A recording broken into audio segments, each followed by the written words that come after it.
नमस्कार दोस्तों। मेरी भाभी की लव स्टोरी। यह लव स्टोरी मेरी भाभी की है जो आगरा में रहती थी। शादी के बाद जब मैं उनसे पहली बार मिली तब घुल मिल गया। तब उन्होंने मुझे अपना लव स्टोरी के बारे में बताया। मेरी भाभी का नाम तान्या है। यह 2018 की बात है जब वह गांव में आई थी। घर पर नवी देवी पूजा हो रही थी। उस समय एक लड़का वहां आया और भाभी के जस्ट सामने बैठ गया और उन्हें देखने लगा। भाभी को पहले तो वो लड़का बहुत गलत लगा, फिर उसने भाभी को बहुत ज्यादा देखना शुरू कर दिया। तान्या भाभी को बहुत प्रॉब्लम होने लगी और उसने बहुत अनाप शनाप बोलती थी। एक दिन जैसे ही वो भाभी के पास आया, भाभी ने एक जोर का थप्पड़ उसके गाल पर चढ़ दिया। वो बहुत डर गया और उस लड़के ने भाभी को देखना बंद कर दिया। वो लड़का उन्हें अब परेशान नहीं करता था। उसने उनकी गली में आना भी बंद कर दिया था। तब भाभी को बहुत परेशानी होने लगी क्योंकि वो उसके लड़के के परेशान करने की आदी हो गई थी। अब उसे याद करने लगी पर वो लड़का उन्हें कहीं नहीं दिखा। उस दिन भाभी की छोटी बहन का जन्मदिन था। सभी मस्ती कर रहे थे।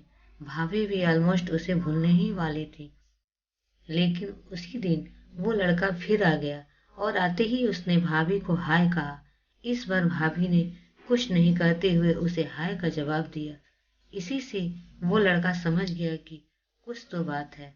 फिर मेरी भाभी के भैया आए और बोले, अरे अमन, तो यहाँ क्या कर रहा है? चल थोड़ी बर्थडे में हेल्प कर। तो वो लड़का हेल्प करने लगा। हाँ, एक लाइट लेकर घर पर चढ़ गया। मेरी भाभी ने उससे कहा, गिर जाओगे। तो उसने कहा, तुम हो तो सही मुझे संभालने के लिए। तान्या भाभी ने स्माइल की। वो भी स्माइल करने लगा। फिर बर्थडे सेलिब्रेट हुआ। सभी पार्टी में एंजॉय करने लगे। तभी वो लड़का आया और बोला, तान्या, मैं तुमसे कुछ कहना चाहता हूँ। तो भाभी ने बोला, कहो तो। उसने कहा, क्या तुम मेरा टाइम पास बनोगी? तो भाभी ने कहा, क्या कह रहे हो? तो वो लड़का पहले डरने लगा और उसने बोल दिया, आई लव यू तान्या, मैं तुमसे बहुत प्यार करता हूँ।